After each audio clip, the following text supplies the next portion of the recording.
To receive instant notification each time I upload, please hit the subscribe button and the bell notification.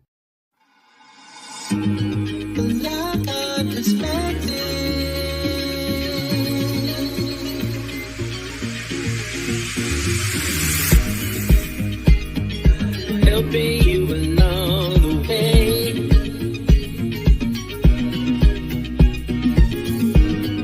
Helping you to make it through another day. Yeah, yeah. Everything you need to know that you never knew, that you need to know. Lockhart Perspective.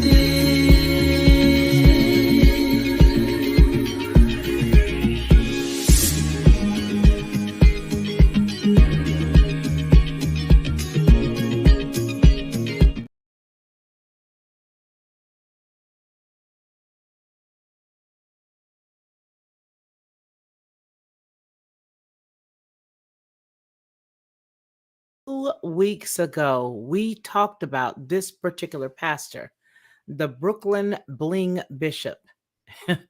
And I have put the link to this actual live in the panel for you guys so that you guys can jump on and share with me your thoughts. So, this was a pastor who has been known for all of his bling, all of his fanfare, all of his idolation of self. He just idolizes himself. And this is a well known pastor, a Brooklyn bishop, a resident, a Paramus resident known as the Bling Bishop. And he was charged just a few days ago with wire fraud and extortion. Now, here's the irony.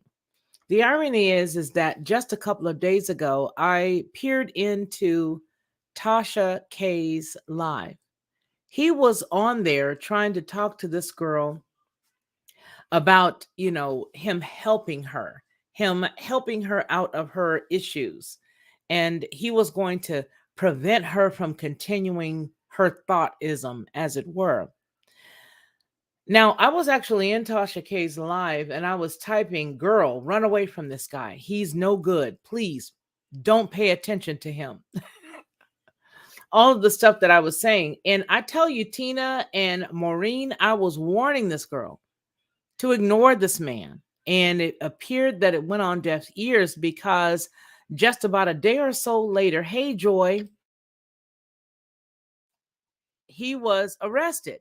So it goes on to say, let me give you guys the complete screen so that you guys have it 100% of the way, as I like to do here, so that you guys have it and you can read it and see it for yourself. Let me make it a little larger. Okay, there you go. A well-known Brooklyn pastor and Paramus resident known as the quote-unquote Bling Bishop was charged Monday with wire fraud and extortion. Lamor Whitehead, 45, was arrested after an incident was unsealed. Manhattan U.S. Attorney Damian Williams said in a release.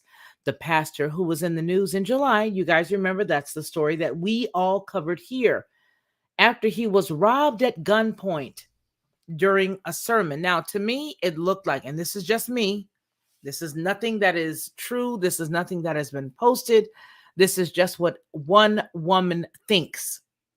Let's get that clear. It's just my opinion. What I saw that particular day just looked like he had people coming into the church to rob him. That's what it looked like to me. So it goes on to say that Lamor Whitehead, 45, was arrested after an incident was unsealed. Manhattan U.S. Attorney Damian Williams said in a release. The pastor, who was in the news in July after he was robbed at gunpoint during a sermon, is accused of defrauding a parishioner out of her life savings. Now, it says extorting parishioner and lying to the FBI authority said, quote, "As we allege today, Lamor Whitehead abused the trust placed in him by a parishioner, bullied by a businessman for $5,000, then tried to defraud him of far more than that and lied to federal agents, close quote. Williams said in a statement. His campaign of fraud and deceit stops now. Whitehead is the pastor of Leaders of Tomorrow International Ministries in Brooklyn, which he helped form after serving 5 years in prison for identity theft and grand larceny. Now, I'm going to pause here and let you guys know that what this show is as it relates to me actually bringing this up and for the panel is a while ago, several years ago, I was a part of an organization. I'll say organization, not like we were some type of crime syndicate or whatever, but there was an organization that I was a part of, and it was They Might Be Taping on the oh goodness gracious, I can't even think of it now. But I was a part of They Might Be Taping, and it was on Blog Talk Radio, and it was Tory Fields, it was a guy named Malice Intended, and there was a few other people that were a part of it, but it was really, really a great time for me. And so tonight I would like to welcome none other than Tory Fields, because it takes me back to that time frame when we were just talking on a regular. We were mentioning things that were really happening in real time. And not only were we doing that, but we were also a part of a bigger network. And so, Tory Fields, I want to welcome you this evening, sir. Thank you so much for being with me. I'm so glad that you are here. I wanted to bring all of us together because you know what? Over the past couple of days, I've been noticing people sort of leaving. And it's been, I want to say it's been very painful to watch how many people are leaving us. And so, what I wanted to do was bring all of us together so that we could begin to speak and begin to talk and begin to remember when, as it were, as we deal with with situations and problems of today. Tori, thank you so much for being here, kind sir. Thank you. What say you, sir? We're dealing with specifically this particular pastor in Brooklyn. Mhm. And I'm gonna say something, Tori. This is the reason why people don't want to deal with church folk, because this guy has now been accused of wire fraud. He's also been accused of, strong arming one of his parishioners or another gentleman of $5,000 and then of more money. What say you, kind sir? Hello, ex Nitty. How are you doing, Frank? Go ahead and tell me what you think about this whole scenario. Are you familiar with this situation, Tori? Welcome, first of all. Welcome. Thank you for having me. Unfortunately, I'm not. And when I say I don't watch anything on the news, um, I'm clueless. I'm actually reading it as we speak now, concerning it, but I had no clue on what was going on. And but wow, that's one thing I can say about it. Like, yo, this is taking it to a whole other level. Like, we just, whatever this happened, just taking some money from the offering. Like, You know what I'm saying? Frank Nitty, please grab a hold of the link. It is up at the top. And I want you guys all that feel free to come in, to just come on in and just say what you got to say. Here's the deal. So this cat is a guy that we covered a few months ago. And when we covered him, it was dealing specifically with him having this issue. There was two situations. The first issue was that he had some people who had come to the church and they robbed him at gunpoint. And he was so startled. He was sitting there like, oh my God, I don't know what's going on. You guys all duck down. They look like they're robbing us. And, and I'm laughing because at that very moment, everybody here that's in the chat tonight knew that it was all on some bogus stuff. Everybody here that follows this channel knew that it was bogus. The second piece is that shortly thereafter, I think a couple of months later, it was a girl who had gone into the church and who had basically accused him of being a fraud. And he dragged her by the neck and assaulted her, allegedly, out of the church. And she was escorted by him, by hand, by the back of her neck, out of the church because he felt like she was lying. And he also felt as if she was not to be trusted. And so she was detained by the police. He was detained by the police because both she and he accused the other person of assault. And so this right here is just the culmination of what I think everybody here in the chat always knew and what we always knew. And that is that these pastors these days are not like the pastors of old, because I'm just going to be very, very, very honest. My dad is a pastor, as everybody here in the chat knows. But we also know that in as much as my father was a pastor, there were a lot of pastors that I have mentioned that had a lot to do with him that were pretty no good dudes. They were all selling snake oil. They were all trying to sell, the hopes of healing, the hopes of help, as they were helping themselves into the women's homes, into their bank accounts, into their love lives, and into a lot of other stuff. To me, most pastors generally, and this is just my opinion, I'm not saying anything about this cat. I'm specifically speaking of my opinion. A lot of these cats end up being what I consider snake oil salesmen. And so what this guy did was, at this particular juncture, he had an arrest that was made by the police, that they took him in and they detained him. They detained the woman that he grabbed by the neck. He claimed that he feared that this woman was going to physically assault his wife. Now, here's the irony. The irony is that on this channel, because we played that clip that we were using specifically as fair use of giving commentary, we were hit on this channel with a copyright claim. So anything that was given to me from that live went to him. Let me repeat that.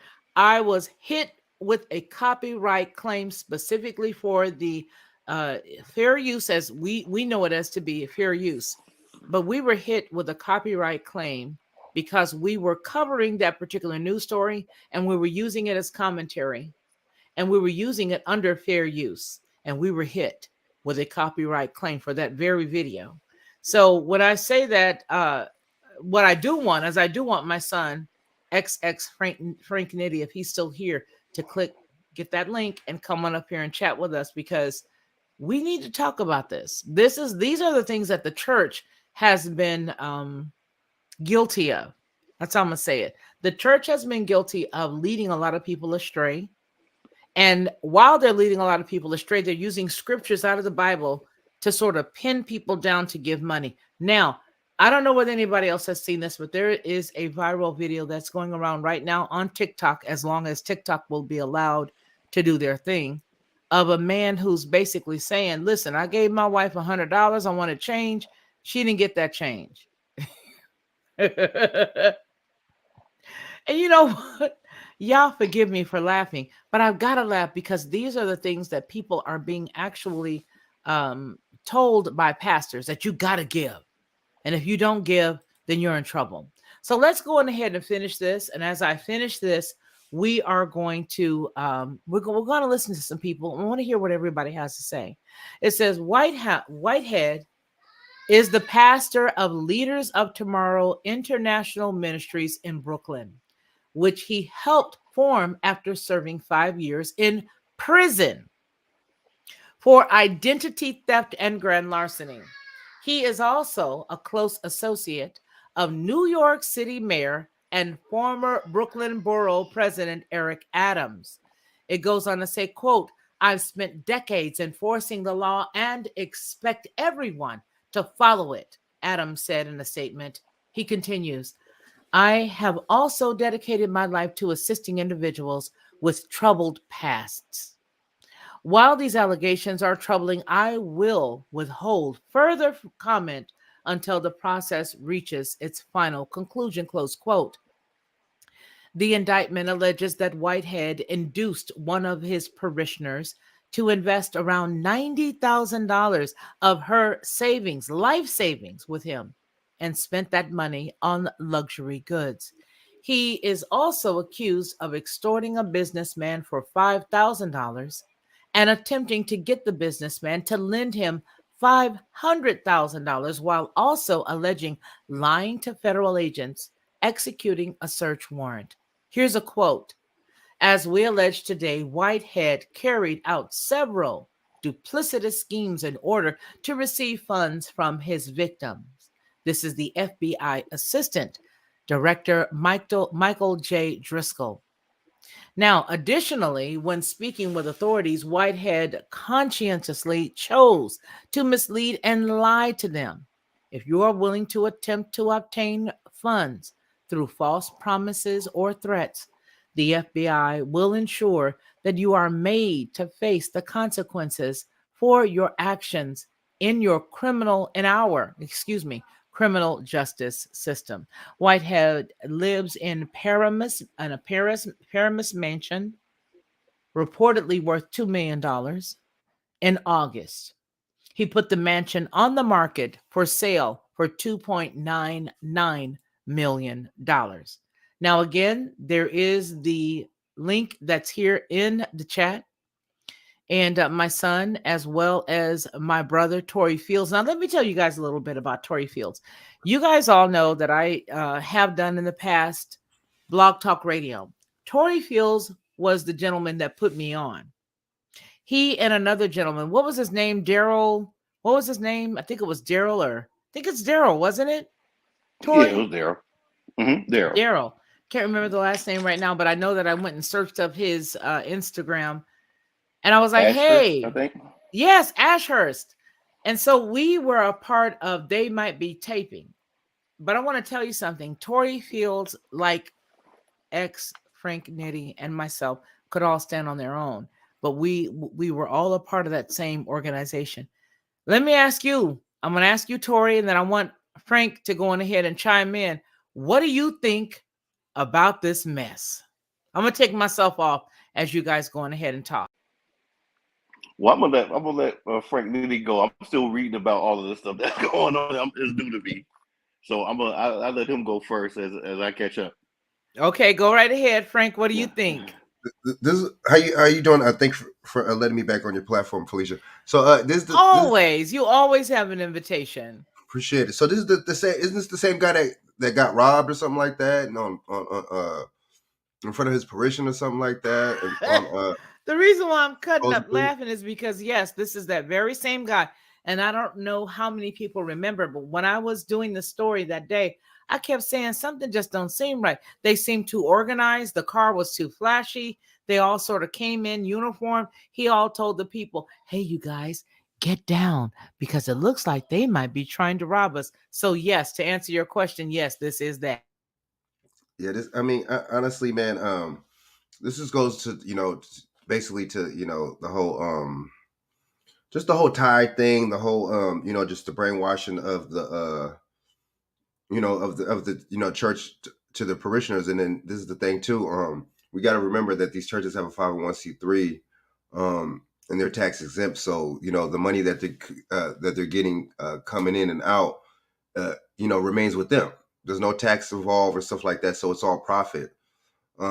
And that's another thing too. And then they try to take experts from the Bible talking about 10%, and it's just all a scam. And this guy's milking it the best way he knows how. It's all basically brainwashing. And it's sad that because as American people, we don't do research on a lot of things, and we don't like to be involved in doing our due diligence in finding out information and stuff like that, and reading and going through the motions of knowledge getting. So I could kind of see why people are led astray when it comes down to stuff like this. But it's just like this guy's basically a pimp. This guy this guy is just basically he's just a thief, a common thief in my opinion. And it's not a Robin Hood dynamic. It's just how you rob and steal from the rich and go to the poor. It's actually you robbing from the poor and making yourself rich. So it's a sad thing, but at the same time, me and you will report on stories like this, and people will still be going to his congregations and his churches. That's the sad part. That is the sad part. I'm looking at the pictures of this dude. He has Gucci suits on, Fendi suits on. I feel like Stevie Wonder could see that this dude was a fraud, but that's just me. That's my opinion. I mean, then he had a nickname, the Bling Bishop. Word. Crazy, man. I'm trying not to laugh as hard as I want to laugh, but yes. And you know what the sad part is that there are still people out there. And I'm just going to be honest. I'm going to tell you guys the honest truth. I feel like there are a lot of women who are responsible for this man's fame. There are a lot of women who are responsible for this man's fame. Let me tell you why. Because black women, especially when it comes to their pastor, they will fight their husband down in defense of their pastor. So, yes, that is very true. He was considered the bling pastor, but that's because there are a lot of black women who really will fight for that pastor to lead and to be that man in their household. And they will beat their husbands up. Now, I'm speaking from what I know. There are a lot of black women who will actually tell the husband, you ain't like pastor such and such. And you're not like pastor thus and such. And pastor thus and such said. And pastor thus and such said. When your husband is a person who's actually paying the bills in your household. I'm gonna let you guys see this. Let me share with you guys this, because this is something I sent to my brother Ronnie the other day.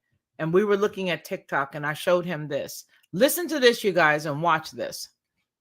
Okay, hold on. Look, you guys. Yeah. And then sometimes I feel good. I have $20 a week is like giving a dollar.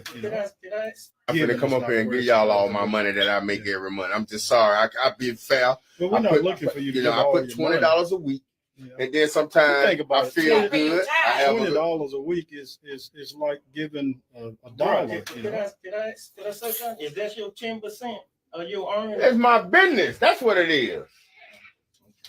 You get your 10%. You get your 10%. I wrote it down when you made. Look here. I wrote it when you made. She wrote what you make, and see, it does not reach. Well, I got to just find me. I'm not gonna let y'all attack me. Yeah. Well, we're not. I know robbery strong arm. Let me you ain't gonna rob me, and I'm agree to it. Well, let's talk about robbery. In the book of Malachi, it talks about, will a man rob God? He said, "Yea, ye have robbed me in your tithes and offerings." That's where you rob. That's where robbery happens. Man, let me tell you something. I really don't even believe in the 10%. I'm gonna just be honest with you. I think that was man-made. You feel me? Because back then, when they came up with 10%, ain't nobody had jobs. So where the money come up with 10% at? Who told you folk didn't have jobs? What job was? Everybody paying everybody with apples and oranges and bananas. They had jobs. They had livestock. They had what black folks had livestock? Don't have to be black. They had a half a pig with one leg. Don't have to be black folk, but black folks had livestock all throughout. The ones that had sense.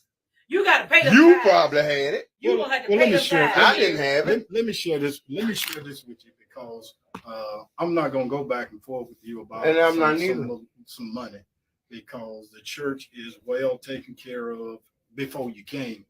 We're trying to allow you to be blessed, because the blessings of the Lord, according to giving my money away, Pastor ain't gonna bless me. Okay. You're not giving it away. You're doing what God say do with it. You're not giving it away. You got a chair and a desk in here too? I don't need nothing to tell you the truth. Let me share with you what happens normally when people don't tithe. When people don't tithe, normally they'll end up being sick. They'll take it to the doctor. They'll take it to the dentist.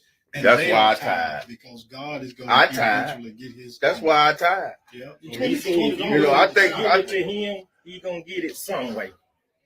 Somewhere. Car breakdown, hospital, flat tire. Well, I bought the car from you. Where? Is it still up? Yeah, it's still up. Okay. But I'm just saying, it shouldn't break down. I bought it from you. You the one sold me the car. Y'all is a part of all my life. Y'all know that, right? Yeah, you had to buy new tire for that car. Quit lying now. You had to buy new tire for that car, and you had to buy. I ain't talking about that, Melissa. Stay out of grown man. But you shouldn't even be in here talking about my money. No way. Your money is our money. I see. I put that money there for you and now, me. Now the part with me grabbing the collection box, I'm sorry, but some had went in there that belongs to me. And it took everything in me not to go in that box. What you're saying, you just want it changed. Exactly. And everybody walking around acting like there's no change to be given. So, I gotta stop it, because this man is 110% correct. He is 100 and He said, "You acting like there's no change to be given." What ended up happening was his wife took the $100 bill that he said he had after paying all their bills. He had a $100 bill left. And he said, "Let me tell you something." He said, "Put in $20. The $80," he said, "has to get me through the end of the week." So the wife, with her hard-headed behind, and then let me tell you something. The wife's reaction to what the husband said is the reason why we have the black manosphere right now. Because she ran behind the pastor and her brother, who is obviously an associate pastor at this location, and she put the whole $100 bill inside of the collection plate, which was actually a box. So as you enter into the church, you drop the money in and you go into the church and you enjoy the service. Well, this woman literally put the whole $100 bill inside, hey, B Rose, inside of the collection box. And her husband saying, "Yo, whoa, wait a minute. I need change back. Either you gonna give me $80 out of your pocketbook, or this church needs to give me $80 back, because all I give every week is $20. And obviously he's doing that because he loves and respects his wife, and he knows that his wife believes in the tithe or believes in giving. But what I have always said on this channel is, women, do not mess your family up trying to run behind these pastors and trying to run behind these man-made belief systems. Ronnie.d.Mann came here about maybe 5 months ago or more, and he laid out the tithe. He laid out the money on how to not on how to honor your mother and your father. And what honoring your mother and father was not being taught in the church, and that was to take care financially of your mother and your father's burden. He broke it down both in the Hebrew. He broke it down all the way to the Hebrew. He broke it down all the way to the anise and the 10th percent, all the way down. He broke it down as much as he could. And what we all left that particular chat with was the understanding that to give was to give to your mother and your father. So what this guy is saying is, hey, yo, wait a minute. I give $20 a week. And when I can give more, I give more. But as you notice, the wife has been weaponized against the husband. And that's a big problem. So let's go ahead and finish listening to this. I mean, we got to finish. Let's go ahead. What? I wanted my change. I wanted my change. Yes, I wasn't finna put no whole $100 in. I ain't got but $100 left. Tell Mr. Jones about change in this church. We don't get change back. I know it. Y'all look like y'all don't get change. I talked to you about that Sunday before last. We don't get change. When you stick it in there, I didn't stick it in there. Well, when your wife stuck it in there. Well, that ain't my hand. And let me. And I feel like I got robbed. I started calling the police. Let me spray some up right now, brother Terry. That's my sister. Don't be talking to her like that. I don't refuse. I hate that. I've been listening at you talk to her all type of ways. Don't do that no more. You gonna have to speak to me personally. That's his sister. See, folks don't say that stuff you do at the house. You come to the God house. At the house. No, that's his I must be sitting there. It must be look like I'm sitting here doing jumping jacks or something. Well, ain't no curring me. What you saying to me? That's your sister, but this is my wife. And when I'm the man of mine, I pay the bills and mine. I hate we having this conversation in church. But you brought it to my attention. You need to let me know when you pull up next time at my house. When money go in that box, I put that money there for you. You not need to say nothing else today. Hey, to me. Terry. Now, I'm not going to listen at that no more. Because you gave these folk my I'm going to come up here and give y'all all my money that I make every month. I'm just sorry. I've been fair. But we're not looking for you to I put $20 a week. Yeah. And then sometimes I feel good. $20 a week is like giving a dollar. Did I say something? Is that your 10% of your earnings? It's my business. That's what it is. Okay, so the man said that it was his business. It's his business. It ain't their business. It's his business.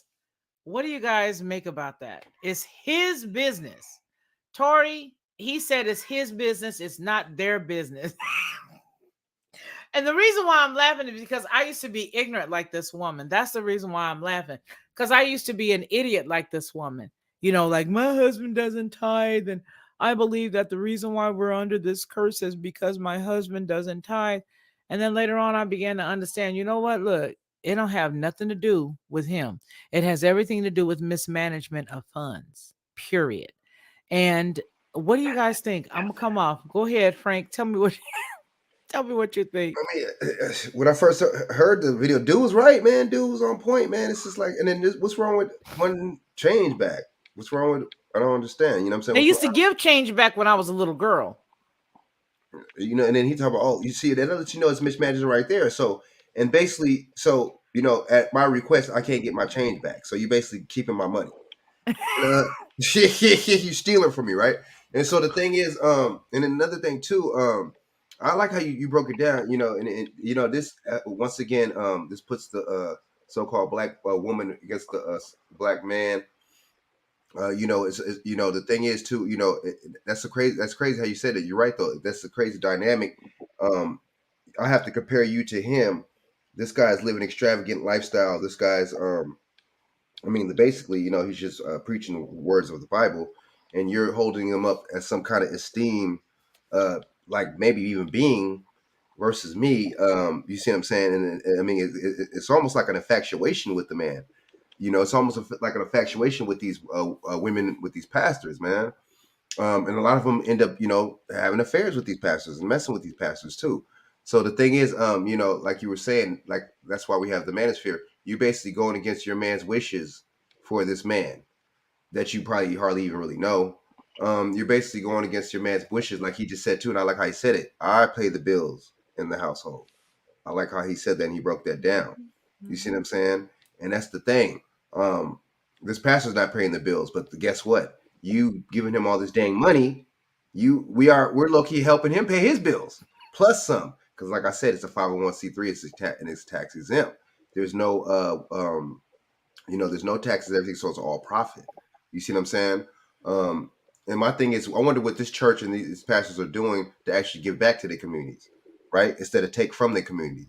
They don't give anything. The majority of these pastors, and listen, I'm talking from a person's standpoint who has licensure, who has in the past been ordained, who has watched pastors. Hey, Sandy. Hey, hey, Daryl Long, Joy Trujillo. How are you? Roy Neal, Risa Neal, and B Rose. Hello to everybody. Joy Trujillo, hi to all of y'all. And Scott. So here's the deal. I was a part of this whole big, you know, church thing. And I tell you what I realized is after I destroyed my marriage by not allowing my husband just go ahead and get himself into drug therapy and to get himself into counseling, I left my family. I left and took my kids with me and left my husband in California, divorced him and left my husband in California because of what I thought I knew, right? What I thought I knew.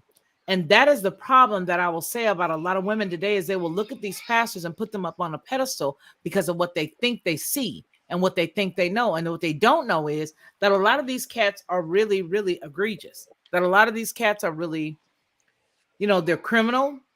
And look, we're talking about, you know, Pastor Whitehead. Pastor Whitehead was somebody who all the way down to not wanting anybody to talk about him actually went for low level. And this is not my big channel. This is my smaller channel, right? Went for low level people who are content creators on YouTube and elsewhere, and actually struck them for copyright strikes, even though the law says that I have the ability to speak about whatever it is in a way of commentary, in a way of even talking, making fun of. I could talk about it anyway in that fashion. I don't own the content. And I know that. And so therefore I put it down inside of the you know, the description to say I don't own any of this. But the deal is these cats are so money hungry, and on top of being money hungry, they get all these women who want to really get in their mind this fantasy that, oh, this guy is what my husband should be. No, your husband should not be that. And there are a lot of women who actually will put the pastor above the husband in her household because of cats like this. And I know, because again, I'm speaking from what's real. I'm speaking from my own personal standpoint. Ladies, don't be going home telling your husband who's paying your bills, who's taking care to the best of his ability, his household. Don't go to the house and tell your husband none of this mess. None of it at all. Listen, Tori, what do you think? Hi. Nah, I agree with everything that y'all said. I, you know, I didn't grow up in church, so I always felt like I didn't have on blinders when I started going to church. And a lot of the things to me was caught up in tradition. And with that, and I used to wonder, like, because I never was a tither, and I didn't believe in it. I give you offering something from my heart, and it's generally from my heart, but I wasn't going to tithe because I thought, all of that was under the old law, and under the new law, we didn't have to do it anymore. I mean, that was just how I took it. So yeah, I got into it a couple of times with the pastor, but I was like, either I can bounce or I can stay. It's either or. And I stood my ground. There's a lot of things that that used to bother me with the church. I'm gonna say with the church I went to. They was like the lady I was dating at the time. It's better to marry than burn.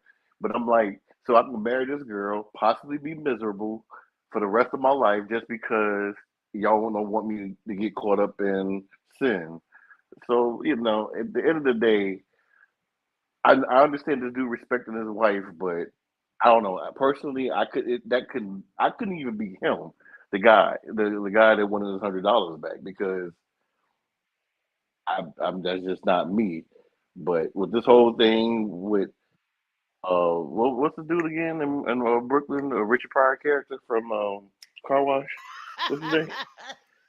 Um, that is just, I mean, all of that is comical to me, and I don't know. I'm just thankful that that I'm not that this type of stuff doesn't happen to me nor my immediate friends or family members because it's sad. It is sad. And you know what? I just want to tell you that there are several women who have destroyed their households because they truly believe that this pastor that they see in front of them is who their husband should be. And no one ever really stops to think about the fact that your husband's going to work every single day. He's providing to the best of his ability. You ain't been kicked out of your house. Your lights haven't been cut off. You have not missed a meal because most sisters is big in the church. I'm going to say it from personal Preacher. experience. You ain't missed no meals. You ain't missed nothing. And yet and still you ride your husband like a Bronco bull, trying to equate him to a pastor who, as you can clearly see, based on the story that we read at the top of this hour, who ain't worth nothing. And according to what they did, they arrested him for fraud, for wiretap, for wire fraud. Let's go back over here. Let me clear the screen. And I just want to bring this back up. I'm going to let everybody see that's just now coming up. I'm going to present it and I'm going to reread it because there's a lot of people who are in here now that have not gotten the opportunity to see it. Okay, so here we go. So let me let this have it all to itself. Okay, there you go. So let me bring it up so you guys can read it with us so everybody's on the same page. We are talking about Pastor Whitehead from Brooklyn. We covered the story a few months ago while we were dealing specifically with some people that had gone into his church who had allegedly robbed him at gunpoint. They had stole jewelry and things of that nature in excess of well over $100,000. I think they said it was like close to $1 million. But it says the Paramus resident and Brooklyn Bling bishop arrested, charged with wire fraud and extortion. A well-known Brooklyn pastor and Paramus resident known as the quote-unquote Bling bishop was charged on Monday with wire fraud and extortion. Lamor Whitehead, 45, was arrested after an indictment was unsealed, Manhattan U.S. Attorney Damian Williams said in a release. The pastor, who was in the news in July after he was robbed at gunpoint during a sermon, is accused of defrauding a parishioner out of part of her savings, her life savings, extorting another parishioner, and lying to the FBI, authorities said. Quote, as we allege today, Lamor Whitehead abused the trust placed in him by a parishioner. And then here's another allegation. They state that he bullied a businessman for $5,000, then tried to defraud him of far more than that and lied to federal agents, close quote. Williams said in a statement, quote, his campaign of fraud and deceit stops here. Now, that was what the FBI stated. Whitehead is the pastor of Leaders of Tomorrow International Ministries in Brooklyn.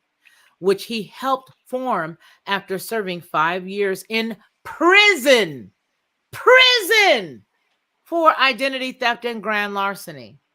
He is also a close associate of the New York City mayor and former Brooklyn Borough President Eric Adams. Quote, I've spent decades enforcing the law and expect everyone to follow it, Adams said in a statement. Quote, here he is.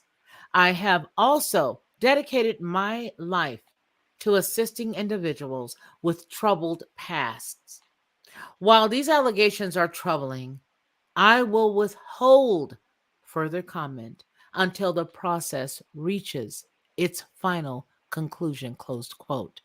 The indictment alleges that Whitehead induced one of his parishioners to invest around $90,000 of her life savings with him and spent that money on luxury goods.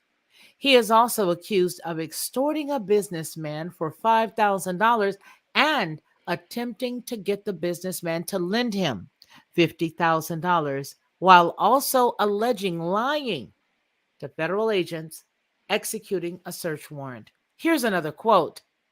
As we allege today, Whitehead carried out several duplicitous schemes in order to receive funds from his victims. They're calling these parishioners victims, the FBI Assistant Director Michael J. Driscoll said.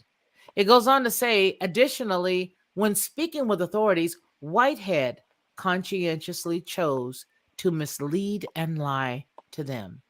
If you are willing to attempt to obtain funds through false promises or threats, the FBI will ensure that you are made to face the consequences for your actions in our criminal justice system. Whitehead lives in a Paramus mansion. Listen, this cat was in prison.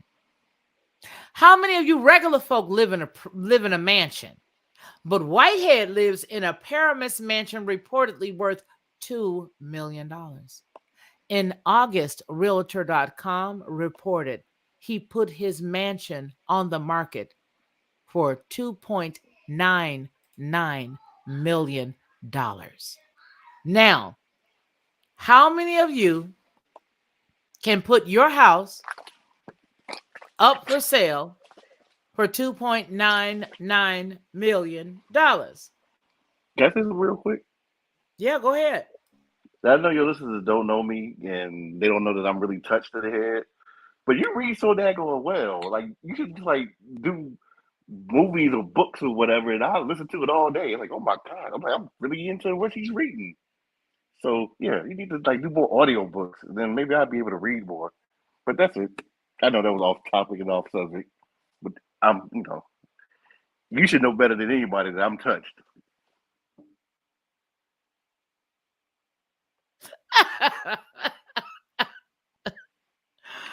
I do know better than anybody. Birds of a feather flock together, and I'm touched too, and so is Frank. All of us are touched. Enunciating so well. I was like, oh my God. Like, it was so visual. It was like Biggie. It was like Biggie Niggas Bleed song. Like, it was just so visual to me, and I was just like, yo, this is awesome. I'm about to get her to read these books that is so tough for me to even open. Just read it and call you like, hey, listen, okay. Well, wow. You know what, you guys, I want to tell everybody that's in the chat, as I said at the very top of this hour, listen, when I think about Tori Fields and some of the other visitors that we're going to have coming in, joining us in the next few minutes, these are people that I was working with several years ago on They Might Be Taping, when Blog Talk was the thing, when I was actually working with Blog Talk. Now, here's the other thing. Prior to working with them, I worked in radio for years. I was in Texas. I was in, I started radio in Missouri. I quickly learned that it was not Missouri, it was Missouri. From some of the folks that said, you ain't from around here, are you, dear? But with that said, some of those individuals do remember me from back in that day. And so being that I've been with radio for several years, my heart and my desire and my dream is always to be radio. And so Tori knows me from back then. I started to miss some of these guys and I was like, hey, we all need to meet up. We all need to hang out. Come on, you guys, come on and hang out with me. But let me just say this. I'm going to tell you this, Tori. The deal is that these individuals who are pastors, who are the leaders of the church, and Frank will say this as well, these guys all sort of have this way of, they're like the slimy or the smarmy car salesman who gets the woman on his side first and then appeals to the husband. You know what I mean? Mhm. Which should be a very big telltale sign to the wife that this guy is no good. But this guy was arrested. Not only was he arrested in this particular instance, but the last time we read about him, it was dealing specifically with him physically assaulting a woman in the church, because he claimed to the police when they finally came that they Flow State, I was with KFBD, which used to be a rock station, and I was also with KJPW, which was a country radio station there in Missouri. And they ended up being one channel later as I went to go back and look at them. So that's what that was, Flow State. But the deal is that a lot of these women actually get on this tip with the pastors and they ride it out. Now, this is somebody else's husband generally. And what ends up happening is a lot of these women destroy their households, listening to what the pastor tells them about the tithe. And then the husband and the wife are at odds, but the pastor is nowhere in the household. He's at home doing what he does, right? And so you got a lot of these people who believe that they can definitely lead the husband by telling him, see what the church say, see what this says, see what this passage says, see what this says. But let me tell you something. When Ronnie.d.Mann was here about 5 months ago, and some of you folks here in the chat may remember, Ronnie.d.Mann broke it down completely. Hey, Illuminated, how are you, kind sir? Good to see you tonight. Where have you been, young lady? There's been an APB out on you ever since you did that.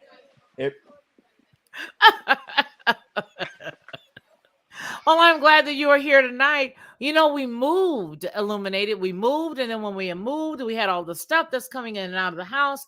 And then we had all kinds of stuff going on. So it's like I feel like I've been gone for 1,002 years. Yeah, I thought you and LA Missoula hooked up and y'all started doing y'all own little thing over there. You know what? That would have been an awesome thing. I was hurt by that. That would have been an awesome thing. But you know what? I want you all to, now that he mentions LA Marzulli, you guys please go to LA Marzulli's website. If you go to the LA Marzulli video, not only here on this channel, but also over on the Headlines with a Voice channel, which has, thanks to all of you, it has right now 18,000 views on Headlines with a Voice. So I want to thank you guys for that. Go over there and pull up his website.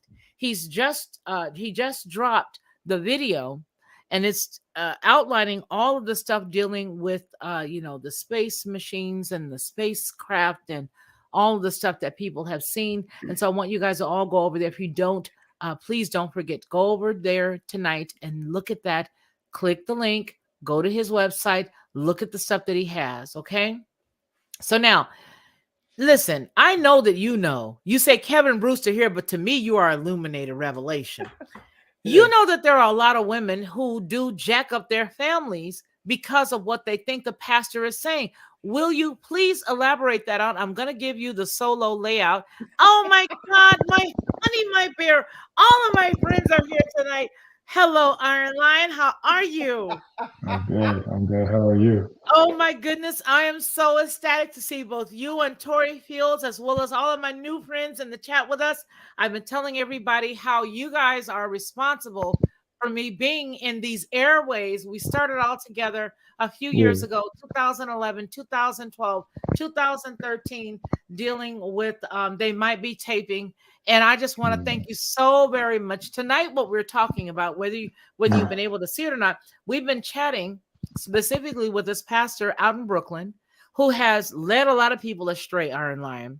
He has led a lot of people astray. What he's done is he has gone in and he's gotten $90,000, I think it's $90,000 from one parishioner. He's extorted $5,000 from another parishioner in his church, and he's doing it all in the name of Jesus. They call him the Bling Pastor out of Brooklyn. So that's what we're talking. Is that the one that is that the guy that got robbed? Yes, allegedly. Allegedly, he was robbed. Allegedly. So yes, Okay. allegedly he was robbed. But we were going to go on ahead and give Illuminated the mic for just a second. You know, Illuminated, I'm going to give you the mic solo layout here. I want you to talk to us because you know, and I know that there's a lot of people who do this, a lot of women especially, who try to tell the husband at home, you got to be more like Pastor. Pastor says to give that 10%. We under a curse. Go ahead and talk to us about that, and we're going to meet you in a moment. Well, from what I've seen and when I was following that story, and I saw the video when the alleged robbery happened, it was all suspect to me. But then when I heard you read the article about, you know, where he stays and everything like that, just to let everybody know, I know judgment begins at the house of God, and that's what's happening. So the prosperity message is pretty much gone, and all these people are being exposed now. Not just him. That's not even the tip of the iceberg. So I do believe that, you know, I was up under that same position with like you, Miss Lockhart. You know, you got to give, you got to give, you got to give, you got to give, you got to give. But then people started noticing, what are you doing as far as for the community? And, you know, they said that religiously, what would Jesus do? Well, now it's all coming to light. So for me, you know, I sit back, I let people do what they want to do and believe what they want to believe. But for me in my house, you know, I'm going to fear God, because a lot of things are being exposed right now, and a lot of people getting ready to get caught up. And not off topic, but same things going down in Georgia, you know, with Jamal Bryant. You know, I don't know if you follow that story, but that I'm just, as they say in the chat, I'm just shaking my head. I'm not gonna say anything. I'll let God do the sorting out. Let the wheat and the tares be sorted out. I'm just gonna keep enough oil in my lamp to make sure when he blows that trumpet, whenever it is, I'm gonna be ready to get up out of here. Because that's what it's coming down to. That's all I can tell people. Amen. He said amen. Okay, so let's talk about that, because I do want to talk about how serious it is when it comes to the church and when it comes to people believing that the church is the 100%. And here's the deal. I am a person who believes that, yes, you can believe in God, okay? But you don't necessarily have to be a part of a local congregation that's led by a human being, because you don't know that human being's purpose. You don't know their intentions. You don't know. All you know is what they say. And here's the problem. Because women are emotional beings, we jack up our households based on what we think these pastors and these men are. And that's a problem. And that's why I feel that it's necessary to just get myself in alignment with what is true, and that is, ladies, don't jack your husband up because of some fake cat. Because let me tell you what's real. What's real is your husband is paying that mortgage. Your husband is paying that rent. Your husband is present. And see, I think a lot of young women get it mixed up. They think because they go to the church and because the pastor says X, Y, or Z, that the pastor is what's real. Pastor ain't what's real in your household. He's not. You are to be under the auspices of your husband. What your husband says is what you follow. You don't put no man in front of your husband, period. That's a fact. Period. But you got a lot of young women, you got a lot of black women who run and do this, just like that woman was here on that TikTok video. And we've got about 21 people here looking, and we got a few other people that are listening. So let me go ahead and replay that TikTok video. This man was serious. He's like, wait a minute. I gave you the money to put in the church, but I didn't give you the whole 100. I need to get back and forth to work. How am I going to eat lunch if you giving the whole 100 to the church? Now, what's not shown here is there's an usher, and the usher is saying, "Oh, don't worry, brother. God gonna provide." No, you need to be providing. My husband's changed. But let's go ahead and look at that, because this is exactly what's going on. And then I also want to show you the portion that we're talking about as it relates to Jamal. So let me go back over here. Before you play that, Felicia, I gotta go. Yes. Thanks for bringing me on the feed. You are so welcome. I'm glad you were here, sweetheart. Thank you. Thank you. Yeah, I'll come back on. I really appreciate it. Okay, thank you for being here. All right, so y'all. Let's go back. We got a whole bunch of butts on this. We don't want the butts, but we do want to look. Boy, I'm gonna tell you, TikTok is really a mess. Let's see, TikTok, and we're gonna look at the tithes. Did I miss the butts? I missed it. You missed the butts? Well, yeah. Well, they had some butts on here. Okay. Let me go back to this game. Okay. So let's look at the tithe argument. The argument about the tithes on TikTok. Let me see if I can find it. Oh, I can go back in history. Those of you guys who had not seen it. But there's a big argument. And the deal was that the husband was saying, yo, wait a minute. Basically he's saying, whose side are you on? Whose side are you on?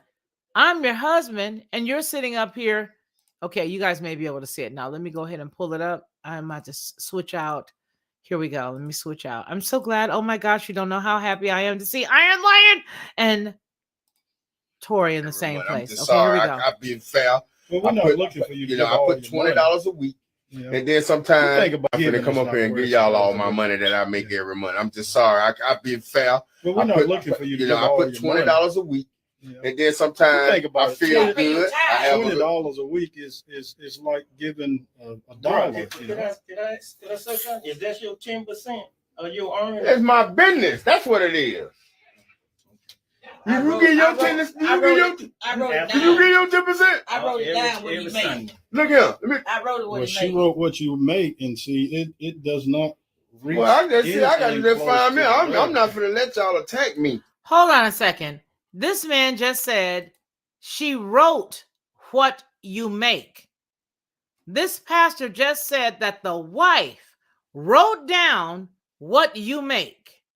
How dare she betray her husband's trust and go into this church and tell these jokers what her husband makes? That is a betrayal. Women, if y'all doing this, you need to knock it off. Okay, let me go back. I'm sorry. Let me go back. I'm sorry. I just had to say that because that was like a key point. Here we go. Yeah. Well, we know. I know robbery strong arm. Let me you ain't gonna rob me, and I'm agreeing to it. Well, let's talk about robbery. In the book of Malachi, it talks about, will a man rob God? He said, yeah, you have robbed. And here they come with the scriptures and offerings. That's where you rob. That's where robbery happens. Man, let me tell you something. I really don't even believe in the 10%. I'm gonna just be honest with you. I think that was man-made. You feel me? Mm-hmm. Because back then, when they came up with 10%, ain't nobody had jobs. So where did money come up with 10% at? Who told you folk didn't have jobs? What job was everybody paying everybody with apples and oranges and bananas? They had jobs. They had livestock. They had what black folks had livestock? Don't have to be black. They had a half a pig with one leg. Don't have to be black folk, but black folks had livestock all throughout. The ones that had sense. You got to pay the You probably had it. You don't have to pay the tax. I didn't have it. Let me share this. Let me share this with you because I'm not gonna go back and forth with you about some money because the church is well taken care of before you came. We're trying to allow you to be blessed because the blessings of the Lord, according to giving my money away, Pastor ain't gonna bless me. You're not giving it away. You're doing what God say do with it. You're not giving it away. You got a chair and a desk in there too? I don't need nothing to tell you the truth. Let me share with you what happens normally when people don't tithe. When people don't tithe, normally they'll end up being sick. They'll take it to the doctor. They'll take it to the dentist. And that's why I tithe. Because God is going to eventually get his. That's why I tithe. Yeah. I think to him, he's going to get it some way. Mm-hmm. Somewhere. Car breakdown, hospital. Well, I bought the car from you. Where? Is it still up? Say he bought the car from him. Still up. Okay. But I'm just saying, this shouldn't break down. I bought it from you. You the one sold me the car. Y'all is a part of all my life. Y'all know that, right? Yeah, you had to buy new tire for that car. Quit lying now. You had to buy new tire for that car, and you had to buy I ain't talking about that, Melissa. Stay out of grown man. But you shouldn't even be in here talking about my money. No way. Your money is our money. I see. I put that money there for you and now, me. The part with me grabbing the collection box, I'm sorry, but some had went in there that belonged to me. And it took everything in me not to go in that box. What you're saying, you just want to change. Exactly. And everybody walking around acting like there's no change to be given. You know. No. So, I wanted my change. I wanted my change. Yes, I wasn't finna put no whole $100 and I ain't got but $100 left. About changing this church. We don't get change back. I know it. Y'all look like y'all don't get change. I talked to you about that Sunday before last. We don't get change. When you stick it in there, box, I didn't stick it in there. Well, when your wife stuck it in there. Well, that ain't my hand. And I feel like I got robbed. I started calling the police. Let me spray some right now, brother Terry. That's my sister. Don't be talking to her like that. I don't refuse. I hate that. I've been listening at you talk to her all type of way. Don't do that no more. You gonna have to speak to me personally. That's it. Wait, Ms. Lockhart. You might want to pause that. Okay, I'm gonna pause that part. You gotta pause that. I must be sitting here. It must be look like I'm sitting here doing jumping jacks or something. Ain't no curry in me. What you saying to me? That's your sister, but this is my wife. That's your sister, but this is my wife. And women, for those of you who are listening right now, those of you who are listening in the replay, stop it, I say. That man don't have no jurisdiction in your household. Your husband has every bit of jurisdiction in his household. Your pastor, if you go to him and you guys don't have no way to pay your light bill because you done gave all the money and haven't told your husband, that church is not going to give to you because they have a set alignment of what they can and cannot help people with, including parishioners. Now, if you are somebody out there in the streets and they want to look like they're doing something good, yeah, they're going to have a way to give. But if you're a parishioner, I don't care how often you have given money to that church, they will not help you because they have a set rule and a set guideline. Gentlemen, I want to come off the screen. Who wants to go first and talk about this? Because I really want to say it. Okay, go ahead. I don't want to go. I don't really want to go first. I just want to say, man, I wish you could say what again, because that nigga sounds like Samuel L. Jackson. But okay, that's it. I'm done. Next. He said next. Go ahead. Who wants to say something? You guys be free to talk here. Can you hear me? Yes, I can hear you. I don't know how to even feel about it. I feel like the church should have definitely gave him back some change. I don't see why not. If he's saying that he needs the money and he didn't mean to put all of that in there, why not give it like out of the 100? Why not give him back 60 or 80 and keep 20 if the church is well taken care of? I don't understand I'm not understanding what their resistance is in terms of giving him back the money when he says he needs the money. I feel like, but I'm also not a churchgoer. I'm not big on, I mean, I grew up in a church, but as far as currently as an adult, I think we learned a great deal from the new birth situation. Oh, in yeah. terms of, I think that people just kind of need to develop their own relationships with the Most High, and just that be it. Help people where you can, help people where you're led to help, and just leave it at that. Like when you go to, people still going to churches to look for answers, and it's just, this is kind of like a prime example. Yep, you know, absolutely. It's not, absolutely, I agree with you. It's a pretty sad situation. And, it is sad. It is sad. That And they have to have this conversation even in the first place. Just get a man a change and let him go. How about that? Illuminated, you look like you're bubbling over there. What do you want to say? Stop being messy. The part that got me, the part I wanted you to pause on when I don't know who was speaking, when he told him and said that don't talk to her like that. That's her brother. That was okay. And her But and listen, let me say this. Not only was that her brother illuminated, but she also took her husband's check stubs into the church and gave them to her brother and the senior pastor to show what her husband was making because she felt like he should be giving more to the church. Now, let me also say this from a woman's standpoint. As soon as that brother missed one beat on the rent or mortgage, light bill or gas, or any other utility that left her uncomfortable, that same exact woman was going to run to the church and tell that. So go ahead, Illuminated. that okay, if that was her brother, still, the scripture says, "This is the law: Thou shalt leave father and mother, and cling to your wife, and the two shall become one flesh." So whether that's family or whatever, uh, you need to highlight that that chat Esther, and she quoted the scriptures on number 30. She said, "If a wife or daughter makes a vow, her husband or father can change that vow, for she is under her husband or her father's household." So, I mean, and Jesus said it, even Paul said it in the New Testament. It's the father, then Jesus, then the husband, then the wife, then the children. That's the order of things. So anything outside of that is out of order.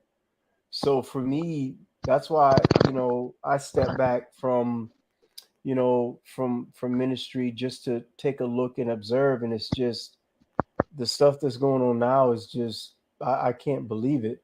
And you start seeing examples like this here, and then with the bishop being arrested, being alleged with all these charges and everything, it just shines a bad light on our Lord and Savior, and it's bad. It's just sad.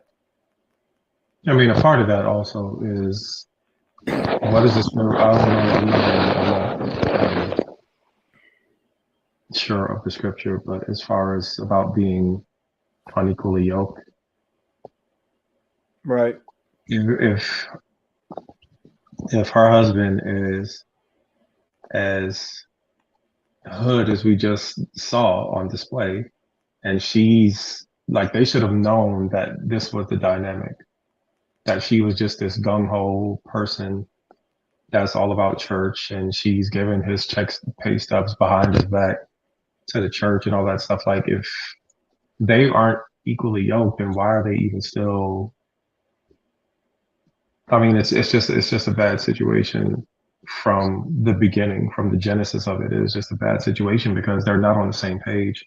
They're not in Right. alignment at all. He's not a husband that believes in the same way. I'm not going to say that she believes blindly, but they're just not aligned.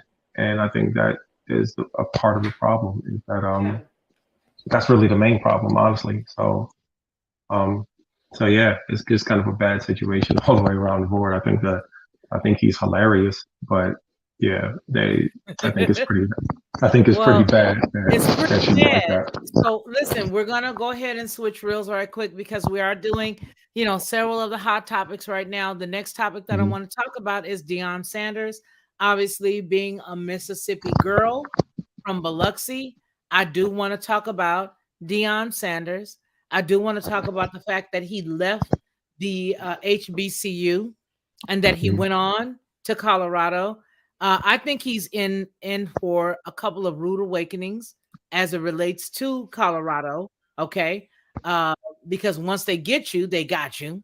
That's just my personal opinion. But I do want to bring that up. Let's see. Let's go into the story dealing with it. Oh, wait a minute. We also had Pastor Jamal Bryant. I want to talk about, well, we'll talk about him later because I frankly don't really care too much about Jamal Bryant. I think that he's a buffoon, and that's just my personal opinion. And I'm allowed to say that because, well, as long as America still has our, our Constitution, I still have the right to say that. I think that he is a buffoon, but then again, that's just my personal belief. Now, Deion Sanders. I want to talk about some of the things that's going on with him right now. I want to hear everybody chime in. So now, I was really elated when he went over to the HBCU, Jackson State University. Obviously, being from Mississippi, it did my heart well.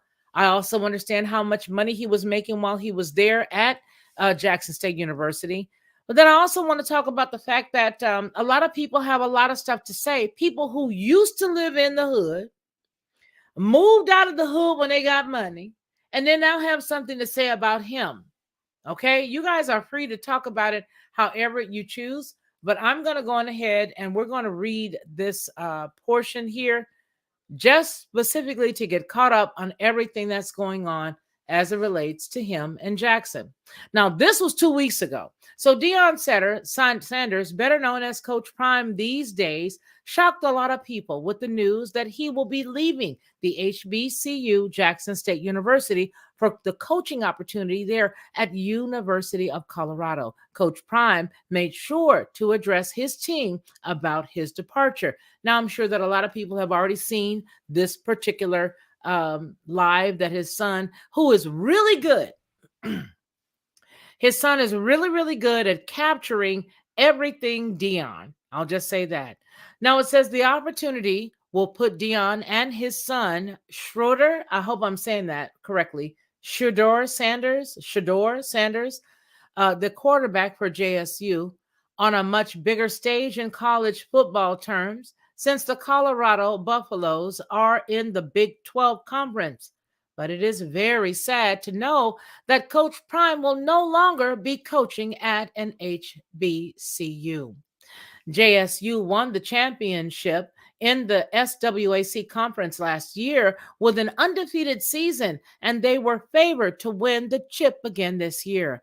They will compete for their chance to go back to back as SWAC champions on December 17th, which was just recently, in the Celebration Bowl against North Carolina Central in Atlanta, allowing Coach Prime to leave the program with another undefeated championship season.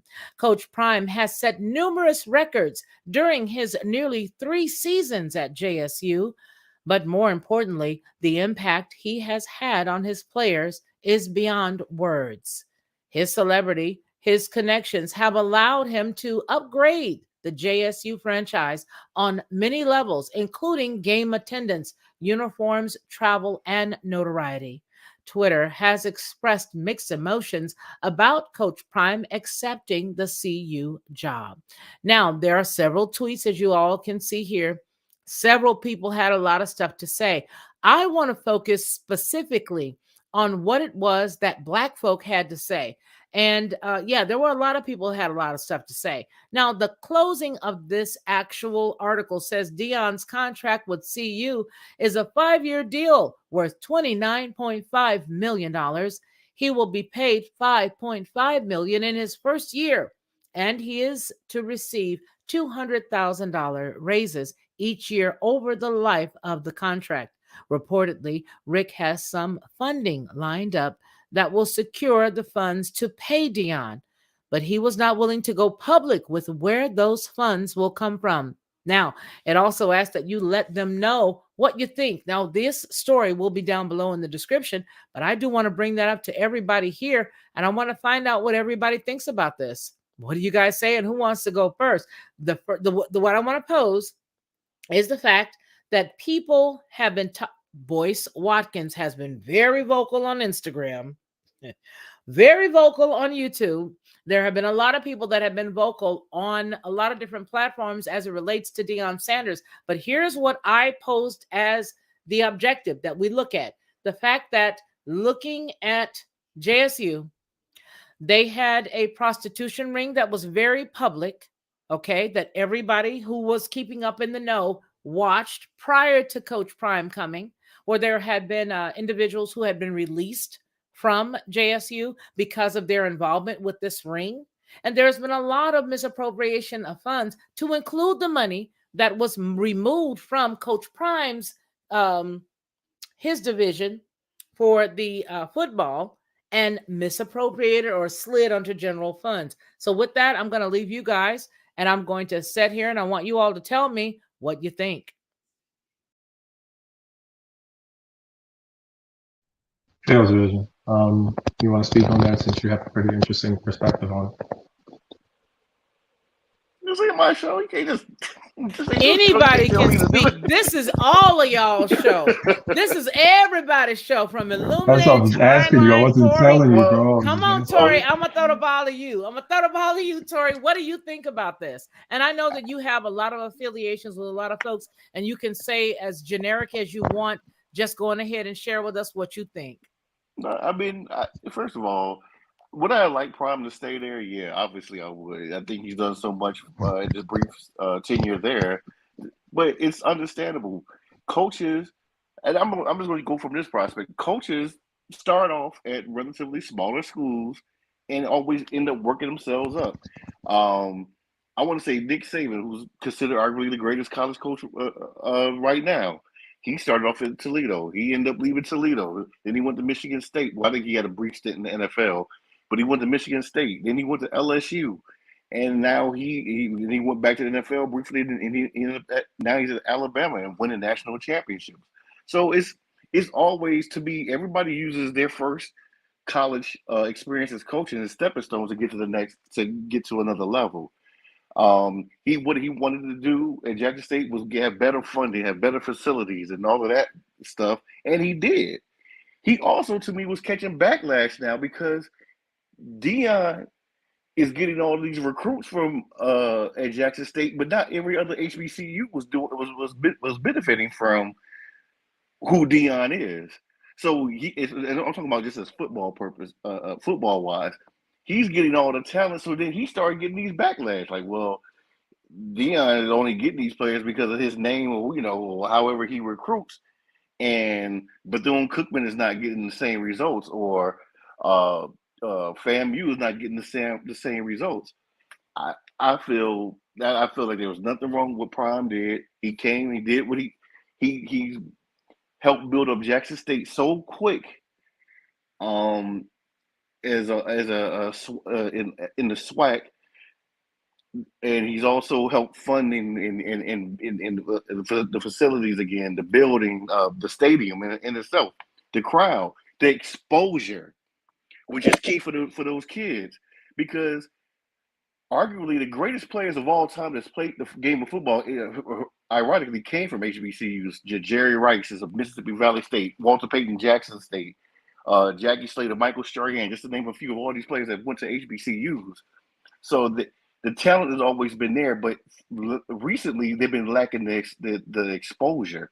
He's brought the exposures back to HBCUs. I don't know the exact ratings, but the Celebration Bowl that was just here previously this past Saturday was one of the most watched bowl games. I know it's the largest HBCU game watched ever, but it was a top watch bowl game. And that's because of Prime. Prime came, did what he was supposed to do. It's time for him to grow. And to me, and I know I'm getting long-winded, is that take your time, take your whole time. Go ahead. It's like telling Satchel Paige or Jackie Robinson, hey, stay in the Negro League. Don't ever go to the major leagues and prove your talent against them. So that's all I got to say about that. Well, yeah, I have more to say, but I'll let no. Go ahead, please share it all with us. I'm trying to catch my breath. You see, I was getting juicy mouthed like. Listen. I want to tell you guys, when it comes to sports, when it comes to all of that, my brothers that I have on with me tonight, especially Tori, they are very well versed to the extent of actually being on the sidelines of the Falcons game and a whole lot of other stuff. So the deal is that he's absolutely right. But you know what? I want to say this. When I think of the HBCUs, I think of it obviously from another standpoint, because having worked here in Alabama in the human resources, genre of the world, I see a lot of young women and men that we've dealt with in some of the employment that I've dealt with that have been treated poorly by the HBCUs. And here's my point. When you look at what was going on there in Jackson, prior to Coach Prime even setting foot on their soil, they were not doing what they should have been doing. You know, they didn't have an active alumni. Let's just put it all down here where the cows can pick it up. The majority of HBCUs, if not all of them, are all funded by the white backers. Now, I know a lot of people may not know that, okay? But the only way that they're pushed to do what they should do is by the alumni who happen to be colored folk. People who are either prior Indians or people who are prior Black folk or whatever you want to call yourself. You got to have a little bit of melanin in order for you to be a part of that alumni, for the most part. What I got tired of seeing was a lot of these HBCU schools do more for people who they recruited in from other groups than do for the individuals who were brought in from regular college, regular high schools or whatnot that look like what an HBCU was supposed to be. That gave me pause when I learned a lot of the negative stuff, especially being here in Alabama, where I found a lot of stuff was not what we as parents and grandparents wanted it to be. So when I saw Coach Prime go into that particular arena, I thought as a business person, I thought, how wise is that? If you want to get yourself seen, if you want to put your name on the map, if you want to get yourself put on the map, how wise is it to take all of your awesome talents and put it in that environment where you have nowhere to go but up? What I didn't like was how people talk bad about him instead of pointing out the obvious that those HBCUs were doing prior to him setting foot there. Anybody jump right on in. This is not a monologue. This is a conversation. Y'all can go ahead on and have at it. Does anybody hear what I'm saying? Yeah, but at the end of the day, you're a grown ass man. Like, why are we pocket watching? Word. Like at this point in time, we know. I mean, he's a part of the culture. Like, Yes. you can't take away his accomplishments, not just on the field, but just culturally to Black athletes. He's one of the greatest. He might be like a top 5 football player. Mm-hmm. He might be like a top 5 athlete ever. Mm-hmm. Athlete. Mm-hmm. Just he's a remarkable human being. Like, who, at the end of the day, we live in this culture where everybody wants to have a hot take about everything else. Mm. Really, we live in a culture where everybody's chasing a bag. He was getting paid like $300,000 a year, and now he's about to get $5 million a year. Okay. I would like to meet the people that would refuse this kind of deal, and whatever their field is. We're not just talking about coaching, but just whatever their field is. We're in this grind culture where everybody's trying to get to the bag, everybody's trying to get to the money. It's fashionable to try to get to the money. Everybody's, at these nice restaurants, they're taking pictures of their meals. They're all doing the cheers, boomerang thing. Like, everybody's trying to look like, they live a life of luxury and that they about getting this bag. And it's just, so Deion makes this move and now everybody has something to say about it. Why? Do you think he'll ever go to NFL? You guys think he'll ever go to the NFL? I personally don't. I don't think so.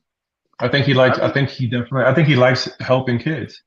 Yeah, like he had his own school. If people remember, he had his own school. I mean, funding was caused it to go under, but I think that's what he's more concerned about, his babies, as he like to say.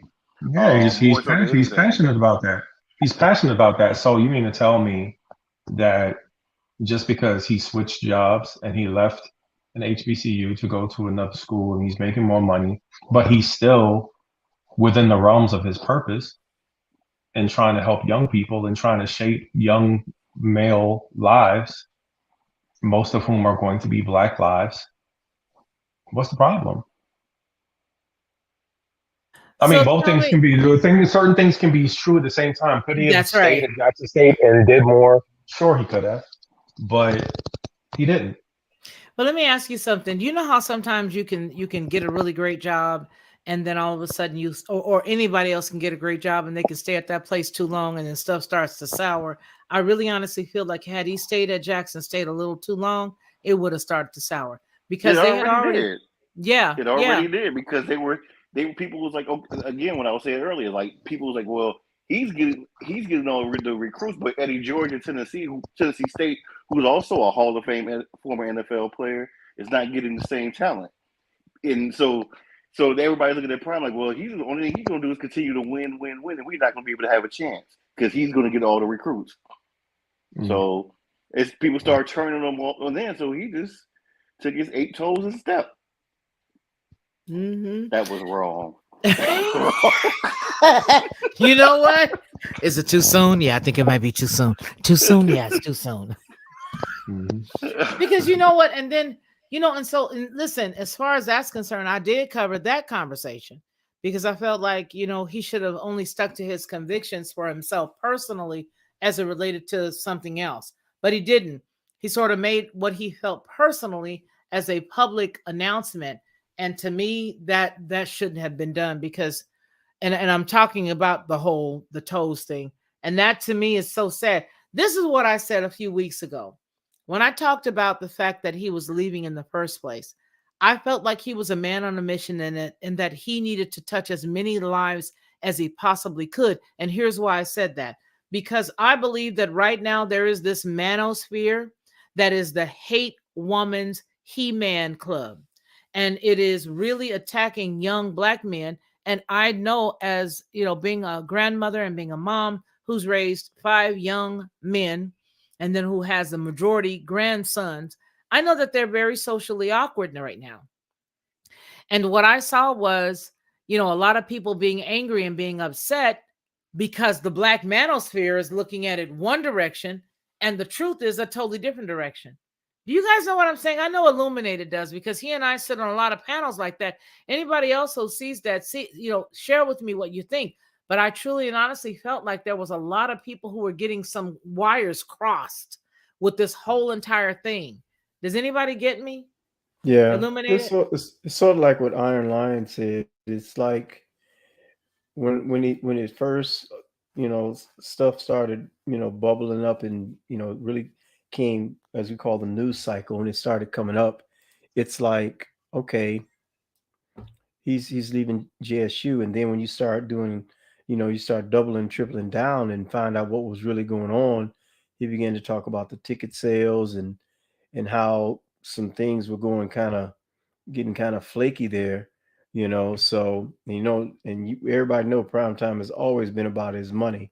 He don't care who you are. That's one thing about him. And what people fail to realize, Primetime was much bigger than football.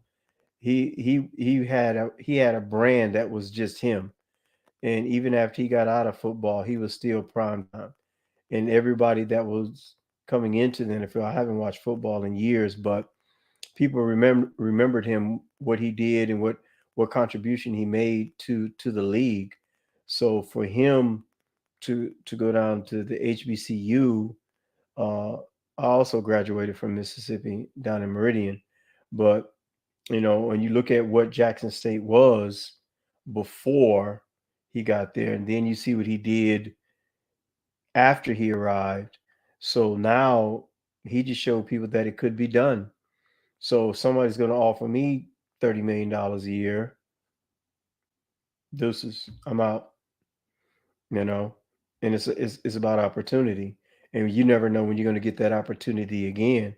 So I applaud him. I have no hate for him whatsoever. Anybody that's doing good and is given another opportunity, as long as your morals are intact, go for it. Stop hating on folks so much.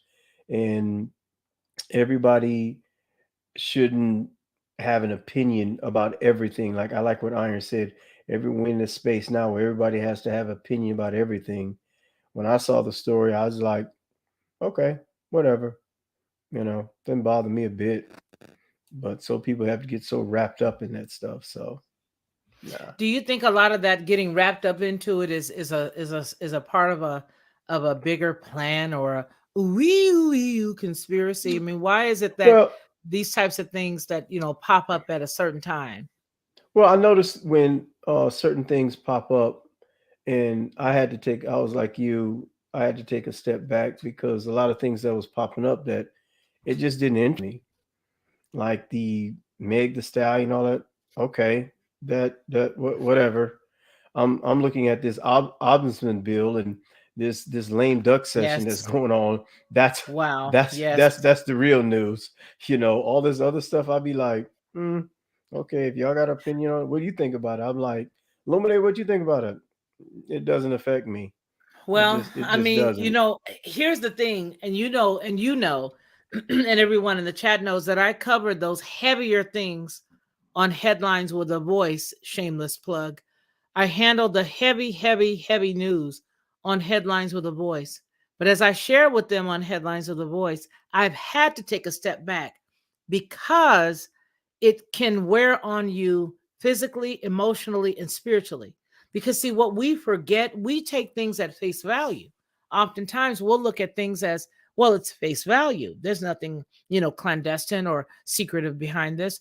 But what ticks me off and what prevents me from always uploading is the fact that I can see through stuff. Right? So, I mean, yesterday we had Homeboy come talk to Congress. When has that ever happened? And then all of a sudden we get this big old gigantic bill, boatloads of money from the American people. When has that ever happened? So those are the kinds of things that make me sort of pull way back. You know what I mean? I don't make as much money. No, I don't, because I cannot, in good conscience, upload dealing with that kind of stuff. I just can't, because it's like, I know better. If I would be if I were to be disingenuous and just read the copy, like I was trained to do, then yeah, I could just read the copy. But for the sake of the channel, I tried to just abstain, because I know what'll happen.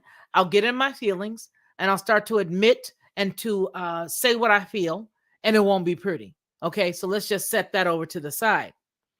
But Lockhart, don't you think that there's a space for that now?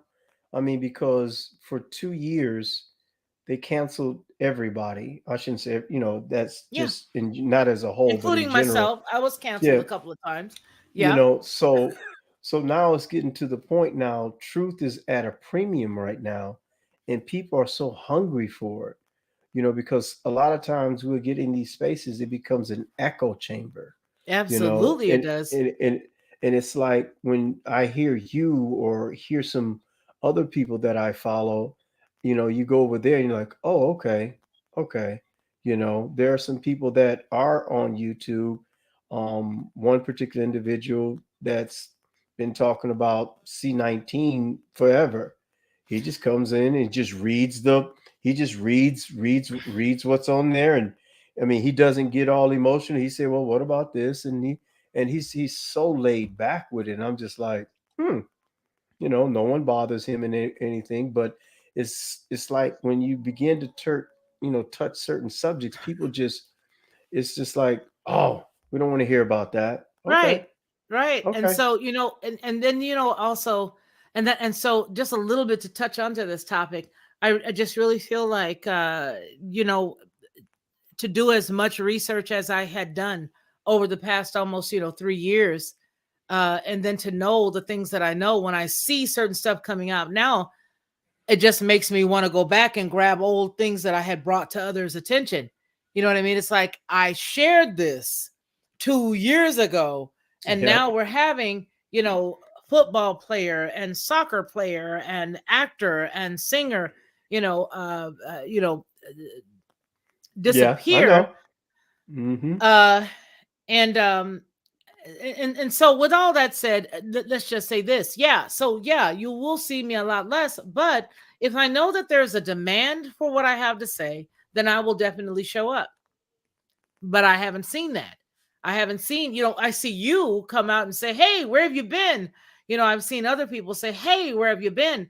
And then what I've done is I've tried to bring in, different people like the LA Marzulli. And I brought in different individuals that we can interview that will give their insight and that will give their voice to different things. That's where we are missing the boat, because when you go on these quote unquote other podcasts that are not left or right wing, but that are out there, that are putting this stuff out there, you like, and there's a need for it, and people are subscribing to it because now that all this stuff is being exposed and all this truth is coming out, they're trying to figure out, okay, where can I find more information at? I think you're right. When they log in, it's like, and that's why I say we're going to have a sidebar, just me and you, because I just really believe there's a need for it. Now, for those who don't want to hear it, they're not going to subscribe. But Ms. Lockhart, I'm telling you, with your wisdom and your knowledge and your grace that God has given you, there's a need. And I was like, what the heck is Miss Lockhart at? I haven't seen her. What the she had that LA Missoula I had the LA Marzulli, and then listen. No, I'm saying, did she get abducted? You know what? And the funny thing is listen, we cover so much dealing with CERN. Yep. We cover so much dealing with the, Fermi Lab. We deal with so much dealing with all of these other things that are going on when we see so much other stuff going on. My goal has always been to say, okay, when we see the Deion Sanders type of stories, especially all of the things that are targeting, quote unquote, our community, right? I like to look over to the other side and say, hello, did you not see what just happened? Did you not see what they just said with CERN? Did you not see what they just said with Fermilab? Did you not see what they just said with this type of, CRISPR, Cas9, and all of these other things that are going on with regards to, with people being made with spliced DNA from animals? Yep. Did you not see this? And so I appreciate your candor, because for me, then that means that I'm in the right place at the right time, and that I will just start to go on ahead. You know what? I'm going to tell you something. What this tells me, my brother used to crack jokes on me. He said, you are like, this was back in the day, you are like the Tupac of YouTube. I said, what are you talking about? He says, you are uploading more than Tupac drop mixtapes. So I'll go back to the Tupac of YouTube then. I'll just start dropping them and let people, rightly divide what they choose to. So I appreciate you for saying that.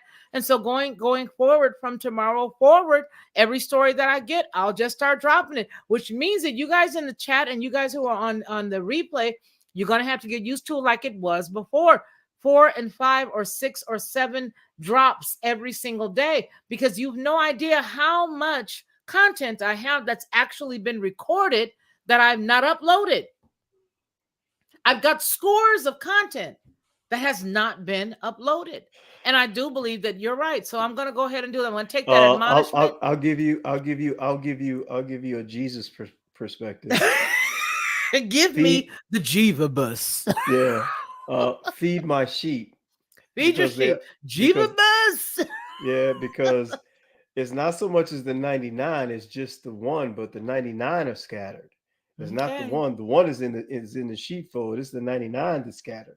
All right. Now you got to go to the highways and byways, and I'm telling you, I'm doing the same thing you do behind the scenes. I'm getting ready to start mines. So we got 115. That's, we recuperated after my friend, sister friend died last year. Unfortunately, we dropped from the 118. We went down to the 110, and then we bounced back up to 115. So now that we've got the 115,000 supporting us over on, on Headlines with a Voice, and this, of course, being my baby because it's my namesake that she named. So we'll go on ahead, and this will be at your admonishment. I will go on ahead and I'll make sure that we start to upload at least again, we'll do it Tupac style, 3, 4, 5, 6, 7, 8 times a day. As long as y'all don't get tired, big baby, I'm coming. Listen, we are already right now 1 hour and 39 minutes into this show, and I want to thank each and every one of you guys. But from the bottom of my heart, I gotta be partial to my brothers, to my baby brothers, Iron Lion and Tory Fields. You guys have no idea what these two gentlemen, we're missing one of the Three Musketeers, which the Three Musketeers actually 4. Well, it would be 4, wouldn't it? If we consider Daryl. But these 3 gentlemen, one of which who's missing tonight, are so important to me. And I'm saying this publicly. The 2 gentlemen that you see here, Tory Fields and Iron Lion, are so important to me. On my heart is where they reside. On my heart is where they reside. I love them dearly. They have been with me when I was a quirky little church girl, coming with the perspective of conservatism back in 2011, 2012. They are responsible for Tori was a client of mine. I used to do his locks when he had locks. My husband, we weren't married at the time, but he was trying to figure out who is this dude in here in your salon, and you got the door all locked up. And then Iron, you remember that, Tori? No, I mean I don't remember having. I had braids. I don't know I had locks. My hair was. Well, you had the braids, and remember I had to fix them, and you were in there. Yeah. So with that said, these gentlemen are very, very, very dear to my heart. Would you guys like to share with us? Even though I know you guys just share things, Tori shares his photography, and then Iron shares things with family, with friends, with all of this stuff. I want to give you guys a moment to please share with everybody and tell them before we close where they can find you on Instagram or any place else. I'm going to go ahead and share it with Tori first of all. Go ahead, Tori. You see, I don't have a picture up. So, I mean, so you can't find me, son. I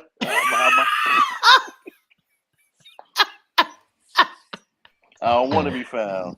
But if you do decide to follow me on Instagram, you can find me at Fields Vision, which is FIELDSVISION, and I do a lot of sports photography. I don't think that's what your base really likes, but hey, that's what I do. Well, you know what? My base is very, very, very diverse, and they do like a lot of different stuff.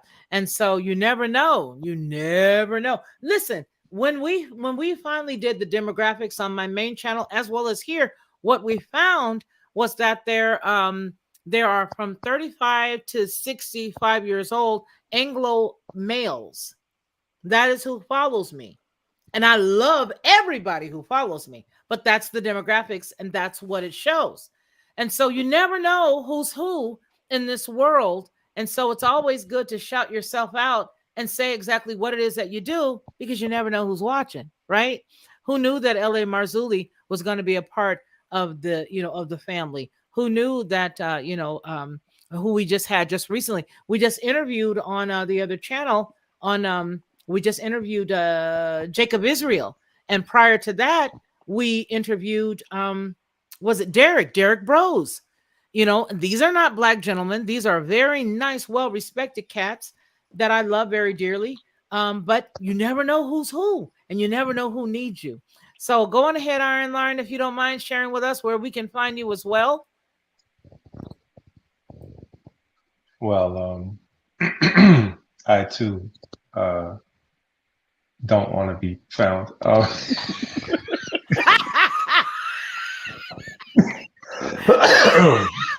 I'm just saying, my social media pages are private. I don't really I don't really engage. Don't find him.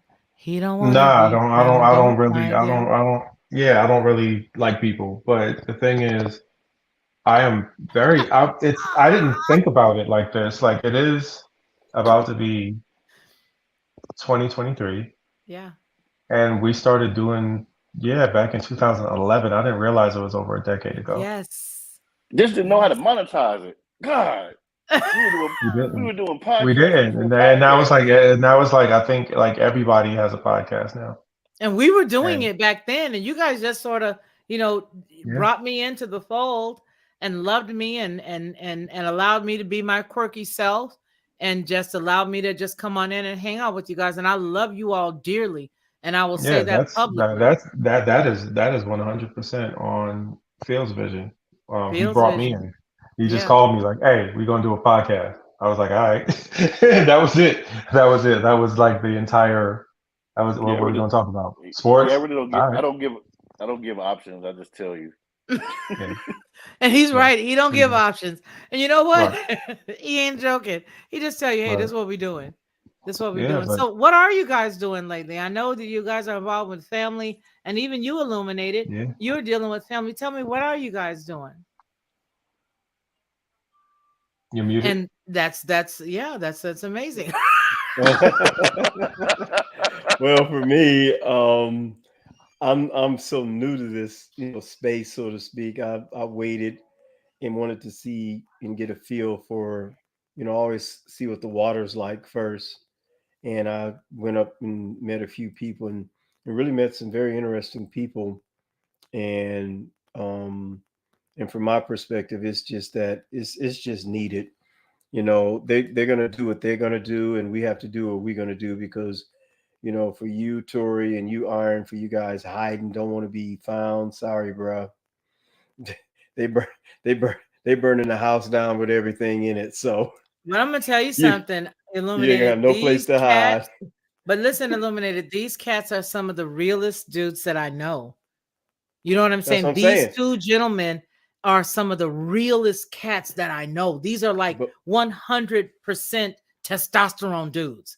These are the cats that I love. These are the cats that just, I Miss love to hear their truth. These are the dudes who really need to be heard in this Miss space. Lockhart, these are the people that people are looking for. Well, let You me tell you remember? something. Yes, I don't like the You, whiners. These are cats that bring solutions.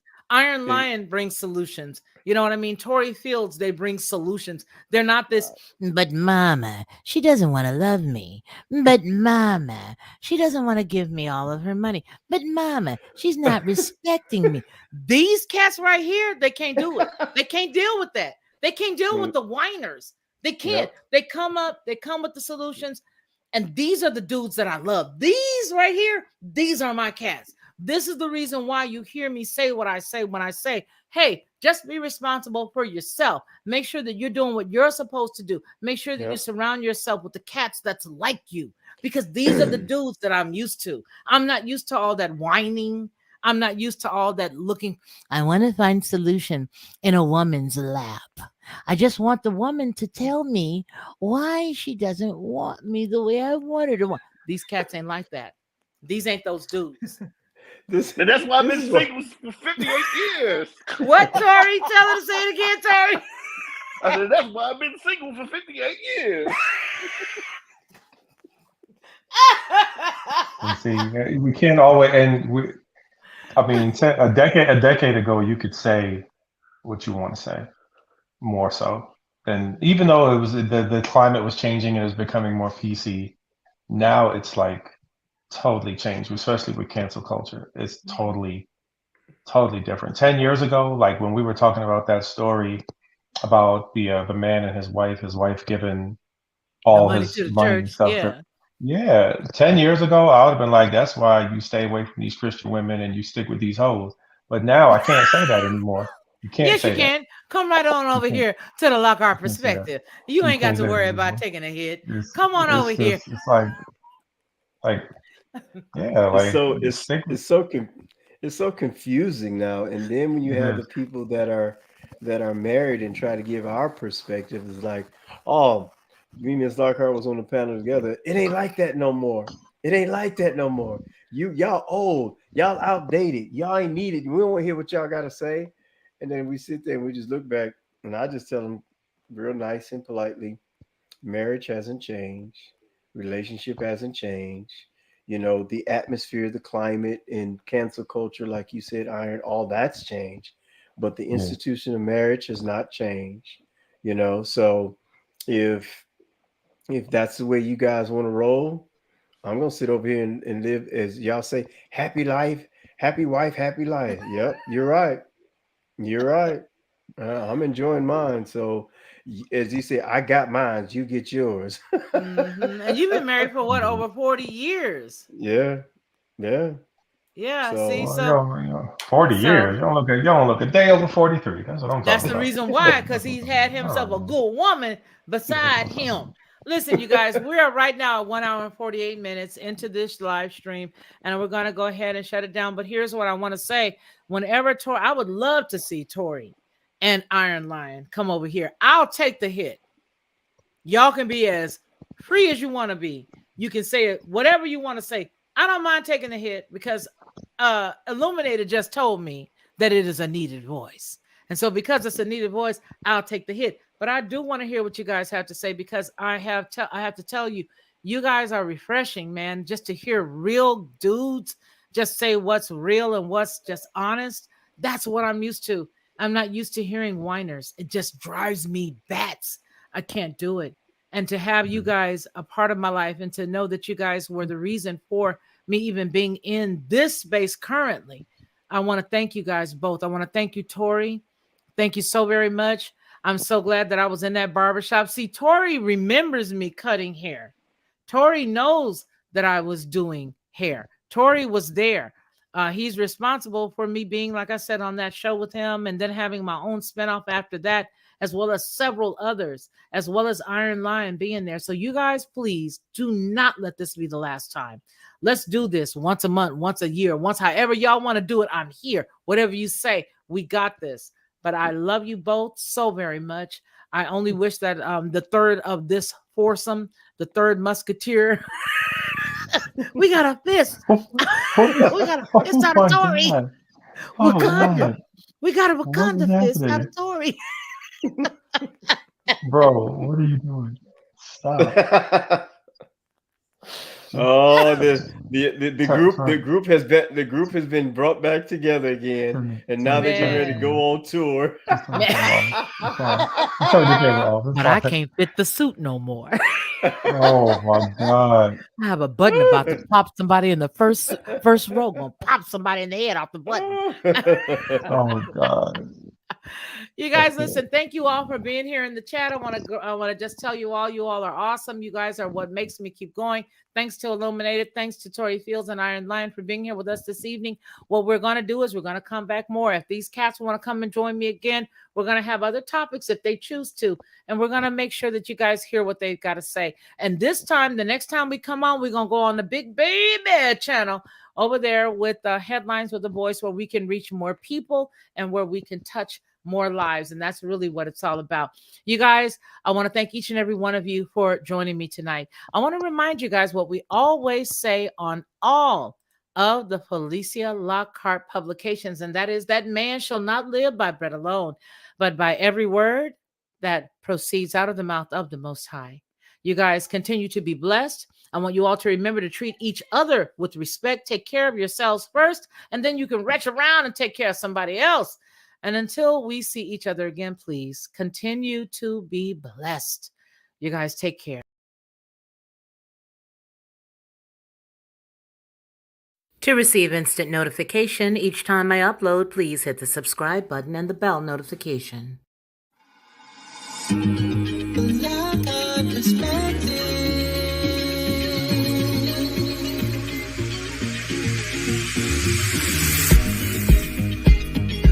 Helping